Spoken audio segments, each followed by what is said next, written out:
जो हमारा टॉपिक वही है किडनैपिंग एंड अबडक्शन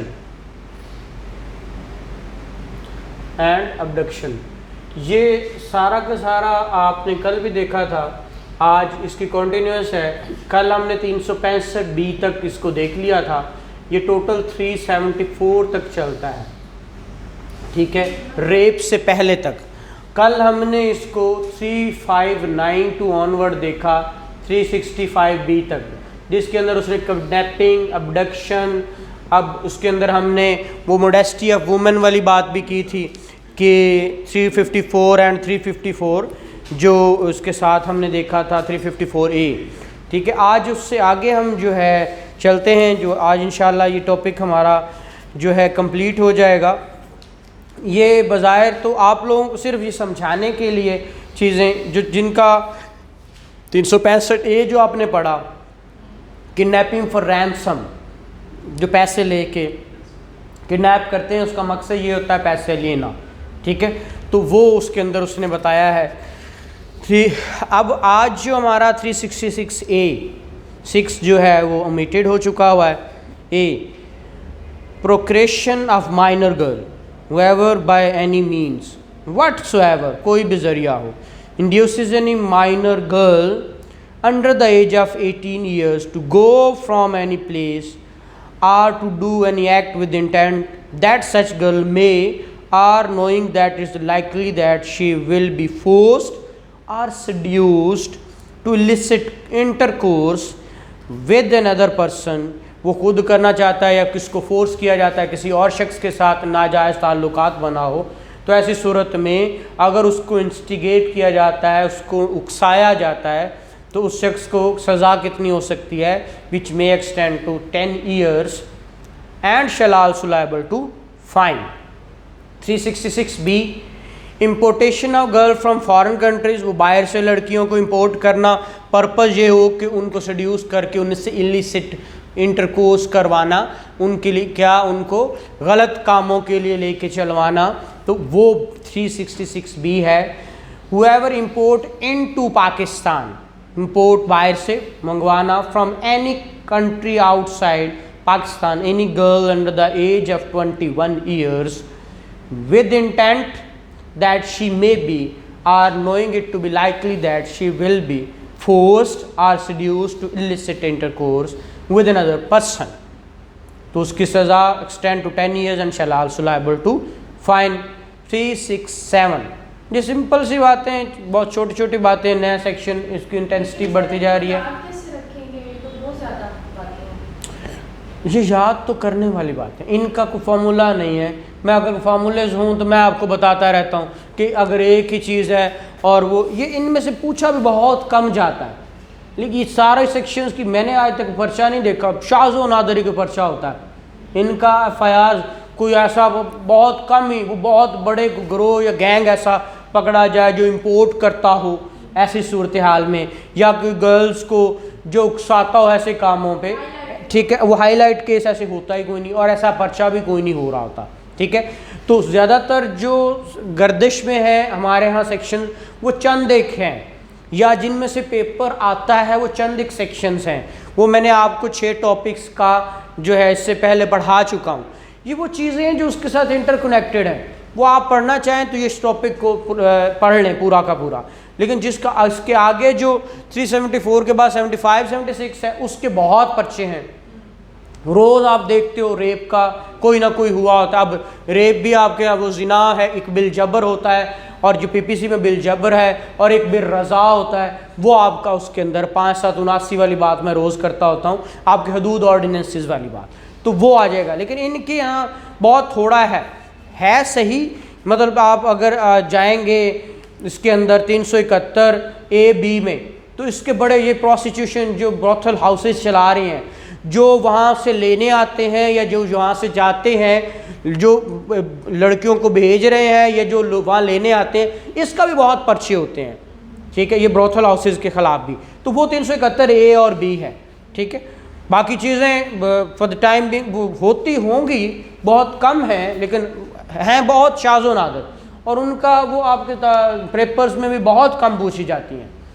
लेकिन जो प्रैक्टिस में है, जो रिपीटेडली क्वेश्चंस आए हुए हैं, वो जो 6 टॉपिक्स हमने पढ़े हैं, वो या कभी किडनैपिंग और अबडक्शन में फ़र्क पूछ लेता है, या रॉन्गफुल रेस्ट्रेंट और कन्फाइनमेंट में फ़र्क पूछ लेता है, वो जो चीज़ें हमने इससे पहले कर ली हैं। ये मैं इसीलिए करवा रहा हूँ, तो फिर बाद होता ही है कि कहा जाता है कि सर ने हमें चीज़ें करवाई नहीं थी, ठीक है। वो उस वजह से हम चीज़ों को एक दफ़ा गो थ्रू कर रहे हैं। इनका ताल्लुक जो आपके पेपर पॉइंट ऑफ व्यू से हो सकता है कि सर पूरा हो तो वो एक आधा सवाल इसमें से पूछ ले, बाकी जो 9 सवाल या 10 सवाल बाकी होंगे उसमें से पेपर आपका अटैम्प्ट हो जाएगा, ठीक है ना। तो वो एक्चुअली हम तो स्कीम को लेके चलते हैं, तो अब अगर मैं आपको बताऊं पेपर स्कीम क्या है तो आप हैरान रह जाएंगे कि स्कीम के मुतालिक तो मुझे क्या लॉज पढ़ने हैं। मसलन अगर आप क्रिमिनल लॉ का पेपर देखें, क्रिमिनल लॉ का, तो उसके अंदर कौन कौन से सब्जेक्ट्स हैं, कोई बताएगा? PPC, CrPC, juvenile justice system act, ये सिर्फ ये 3 हैं। इन तीनों में से 100 नंबर का पेपर है। कितने का? 100 नंबर का। तो ये देखिए 500, इसके कितने हैं, इसके सेक्शन 511, इसके 565, इसके कितने हैं जी, जैसे के सेक्शन गालबन 30 के राउंड अबाउट है, ठीक है, वो 25, 26, 27 इतने हैं। तो ये आपने 511 सारे नहीं पढ़ने, स्कीम देखें पेपर की क्या है। हम स्मार्ट स्टडी की तरफ जाते हैं ना, कोशिश किया करें स्मार्ट की तरफ चलें। और देखिएगा ये 3 सब्जेक्ट्स हैं, 4 क्वेश्चन इसमें से, 4 इसमें से, 2 इसमें से आएंगे। और जो आपने कितने करने होंगे, 2 इसमें से, 2 इसमें से और 1 इसमें से। क्या होगा? ये स्कीम है। आप 2 सवाल, ये 4 सवाल अटेम्प्ट करने नहीं, 2 सवालों के लिए ये इतने सेक्शंस पढ़ रहे हैं, ठीक है। आप बार बार सीआरपीसी पढ़ रहे हैं या बार बार पीपीसी पढ़ रहे हैं, तो ये आप लोगों का कसूर है या आप लोग गलत कर रहे हैं। जो चीज़ आपको रेलेवेंट ही नहीं, 565 पढ़ना आपके लिए ज़रूरी नहीं। 565 में से आपके 4 सवाल नहीं आने। हाँ, अगर होता आपका पूरा 100 मार्क्स का क्वेश्चन पेपर इसमें से आता सीआरपीसी में, तो फिर भी आप कहते कि यार मैं इसको सारे को एक दफ़ा गो थ्रू कर लूँ, हो सकता है कहीं से भी, क्योंकि 10 सवाल आने थे, 5 करने थे, अब तो सवाल ही 2 करने हैं, आने 4 हैं। तो कोशिश करें कि चीज़ें उस तरह इनको सम अप करें, इस तरह पढ़ें कि जो आपके फ़ायदे की भी हों, एवं ना लगे रो पड़ी जो। हाँ, अगर तो आपके पास टाइम हो तो सारा पढ़ ले। सीआरपीसी तो सारी पढ़ लेनी चाहिए क्योंकि प्रोसीजर है और चीज़ें साथ नथी होती हैं, लेकिन उसका एक वे है। वो गाहे बगाए में चैनल पे मेरे पढ़ा होगा, बहुत सारा मवाद भी गाहे बगाए बताता रहता हूँ। वो 19 पॉइंट्स है, वो इंशाल्लाह मैं किसी लेक्चर में वो भी रिकॉर्ड करके, जो आपका टोटल ट्रायल है 1 to all, कहाँ से शुरू होना है, कहाँ पे ख़त्म होना है। बाकी चीज़ें सिर्फ मिसलीनियस हैं। बाकी 565 सेक्शंस की बाकी जितनी चीज़ें वो मिसलीनियस है। उसने जिस वक्त ज़रूरत पड़नी उसने आ जाना, उसकी ज़रूरत पड़नी उसने आ जाना। मैंडेटरी चीज़ें चंद एक हैं। जब ट्रायल शुरू होना है, जब ऑफेंस हो जाना है, उस वक्त से लेकर प्री ट्रायल से लेकर पोस्ट ट्रायल प्रोसीडिंग्स तक क्या क्या होना है, कहाँ तक जाना है, वो पीपीसी के अंदर चंद एक चीज़ें जो इम्पॉर्टेंट हैं थ्योरी के हिसाब से भी और आपके सब्जेक्ट, आपके दूसरे पेपर पॉइंट ऑफ व्यू से और आपके प्रैक्टिकल के हवाले से, वो 100-150 से सेक्शन ज़्यादा ही नहीं है जो आपके प्रैक्टिस में है, और उसी में से सवाल पूछा जाता है। आप देखते हो प्रैक्टिकल भाई, हर्ट है रोज़ होता है, कत्ल है रोज़ आता है, ठीक है, पनिशमेंट्स रोज़ होती हैं, आपकी पनिशमेंट्स ही तो होती हैं। जनरल एक्सेप्शन रोज़ बंदा कोई ना कोई आके दिफा कर रहा है, आपका प्राइवेट डिफेंस हमने देख लिया। तो इनमें से सवाल रोज़ आते हैं और यही आपका रोज़ चीज़ें हैं। बाकी चीज़ें आपको जानना ज़रूरी है, लेकिन टाइम के साथ साथ पढ़नी, उस पर सारा का सारा 511 सेक्शन, कोई एक सिंगल बंदा मुझे बता दें जिसको 511 सेक्शन आती हूँ आज तक। उसको अगर 50 साल हो गया वकालत कर दो, 511 सेक्शन उसको भी नहीं आते। मैं बेट लगा के कहता हूँ कोई ऐसा शख्स ले आओ जो मुझे 500 के 511 सेक्शंस के साथ सजाएं भी एग्जैक्ट बता दे, ठीक है, और कहे कि इसकी इम्प्लीमेंटेशन भी है, ठीक है। फिर 565 सेक्शन एग्जैक्ट किसी को भी नहीं आते, किसी ने नहीं पढ़े, लेकिन जो चीज़ें ज़रूरत की हैं, ज़रूरी हैं, वो ज़रूर पढ़ो। ठीक है, तो मेरी कोशिश यहीं पे यही होती है कि हम स्मार्ट की तरफ चलें चीज़ों को लेकर, बाकी जो मिसलिनियस चीज़ें हैं वो साथ हम सम अप कर लेते होते हैं। ठीक है, मेरे मुताबिक वो 6 टॉपिक्स मैंने आपको करवा दिए, वो चंद एक डेफिनेशंस रहती हैं वो मैं आपको करवा दूंगा। जैसे सेक्शन 21 है, उसमें फुल फ्लैश सवाल आ जाता होता है, तो वो मैं आपको किसी एक आधे लेक्चर में वो बता दूंगा। मेरे मुताबिक जो पढ़ने वाला था उसमें हमने पढ़ लिया। इस CRPC में चंद एक 2-4 सेक्शंस और रह गए होंगे जिनकी इम्प्लीमेंटेशन भी है, जो हमने पढ़ाने हैं। आपके मुताबिक किताब सारी पढ़ानी है तो वो मैं हाजिर हूँ, वो मैं पढ़ा रहा हूँ। ठीक है, नहीं बेटा, मेरे मुताबिक तो फिर वही बात है, मेरे मुताबिक तो चीज़ें और तरह से चलती हैं, लेकिन हर जगह पे देखें, हर इंस्टीट्यूशन में जहाँ हम पढ़ाने जाते हैं तो कोई इंस्टीट्यूशन का भी होता है, इंस्टीट्यूशन कहता है नहीं जी हमने ये करना है। ठीक है, फिर इंस्टीट्यूशन में जो लोग आप लोग पढ़ने आते हैं, आप लोगों की भी राय जाती होगी, डेफिनेटली आप एडमिनिस्ट्रेशन को जाके कहते होंगे कि हमने ये करना है, तो हमें इंस्ट्रक्शन उस तरह से भी होती हैं, लेकिन हम कोशिश करते हैं कि जो राइट वे है उस पर भी चले। ठीक है, तो वो यही है। खैर, वो जो इसके अंदर हम पढ़ रहे थे 367, सिंपल सी बात है, किसी को अगर किडनैप या अबडक्ट किया, उसको किसके लिए, ग्रीवियस हर्ट या स्लेवरी के लिए, तो उसके लिए सज़ा उसने अलग से लिखी है। Either description for term which makes 10 to 10 years, also वही 60A भी वही है, B भी वही है, C भी वही, सज़ा वही है। 67A kidnapper abduct order to subject unnatural lust को पूरा करने के लिए। ठीक है, तो वो उसके लिए सज़ा वो भी 25 years तक है, रिग्रेस 7 है, and shall also liable to fine है। फिर रॉन्गफुल कंसीलिंग और कीपिंग कन्फाइनमेंट किडनैप और अबडक्ट, एक बंदा किडनैप कोई करके लाया तो लुका के कोई बैठा है, या लुका किडनैप करके तो उसको छुपा रहे हैं आप लोग, तो वो भी ऑफेंस है, और वो 368 में है। उसकी सज़ा क्या है, उसने कहा वही है जो किडनैपिंग वाले की है उसकी भी वही है। ठीक है, जैसे चोरी है और चोरी के साथ आप देखते हो 411 जो कंसील करता है उसको, तो 411 लग जाता है। फिर ट्रैफिकिंग ऑफ ह्यूमन बीइंग, ये 369A, whoever involved himself in human trafficking, बेचना लाना इधर उधर, वो अक्सर कहते थे कि लोगों को क्या यहाँ से लोगों को करते हैं, ट्रैफिकिंग करते हैं, इधर उधर से दुबई ले जाते हैं, फलां करते हैं, तो ये वो है। कहता है not less than 5 years and may extend up to, देख एक्सटेंड भी और अप टू दोनों वर्ड उसने, ठीक है, एक्सटेंड भी लिख दिया। किसी ने सुना होगा कि अप टू भी लिखते हैं, तो एक्सटेंड को मिटा के अप टू लिखना, तो विच मे एक्सटेंड टू या अप टू, बात एक ही है।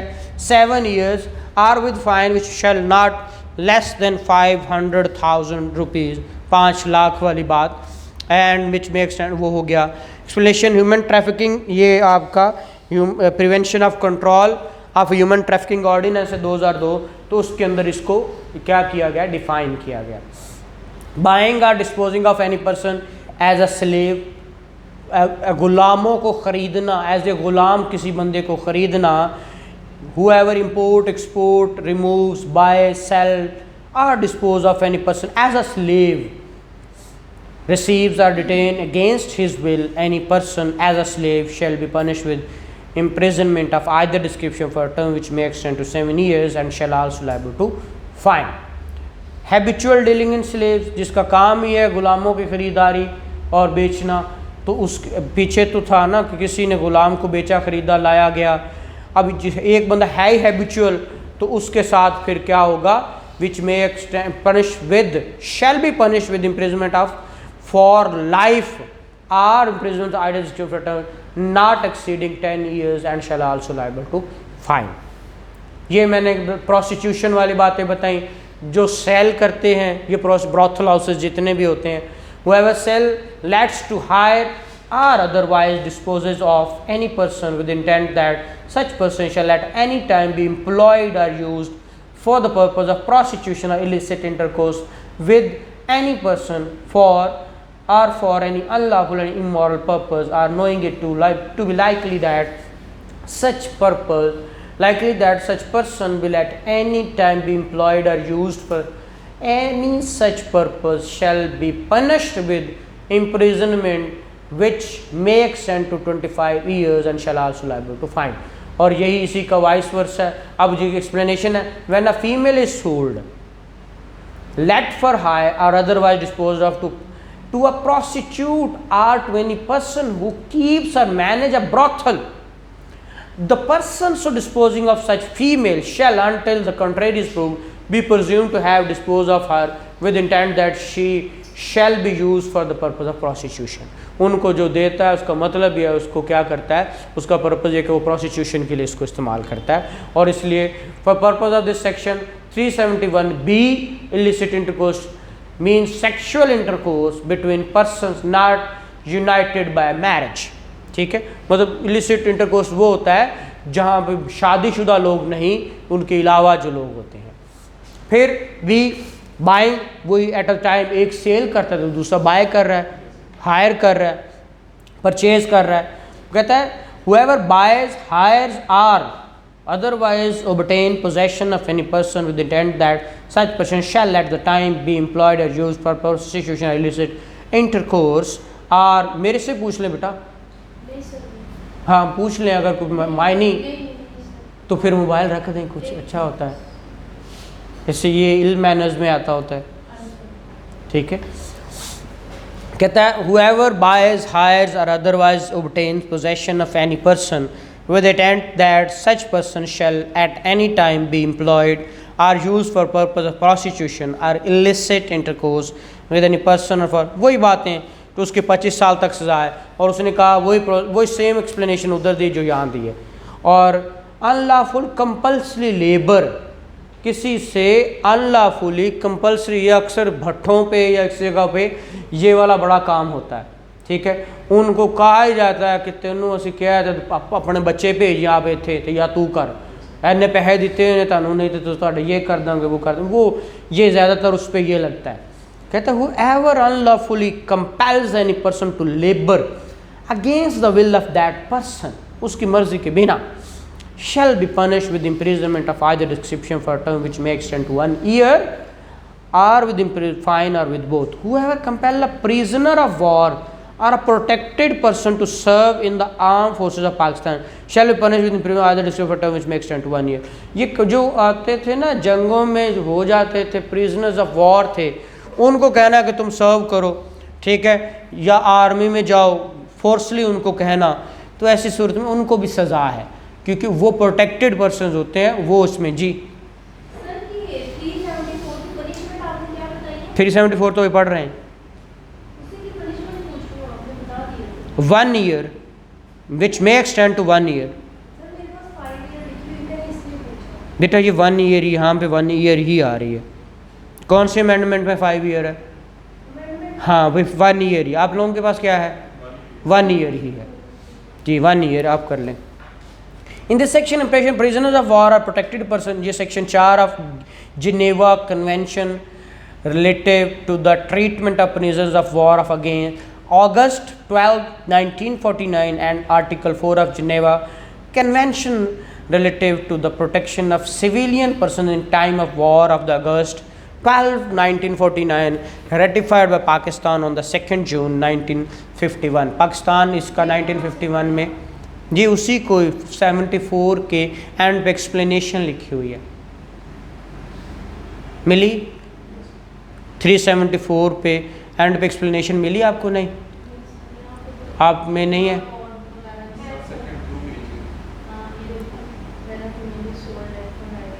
नहीं है आपके पास? चलें कोई नहीं जी, जितनी भी पुरानी है ये भी बहुत पुराना है, इसके अंदर है। ठीक है, वो बाज़ औक़ात कुछ राइटर्स लिखते हुए वो क्लैरिकली भूल जाते हैं, वो चीज़ें देखनी है आपको। आगे जी, आगे अगला टॉपिक है। ठीक है, अगला टॉपिक क्या है? इससे हट के, यहाँ तक तो किडनैपिंग और अबडक्शन की बात कर रहे थे, इसको ज़रा बंद करके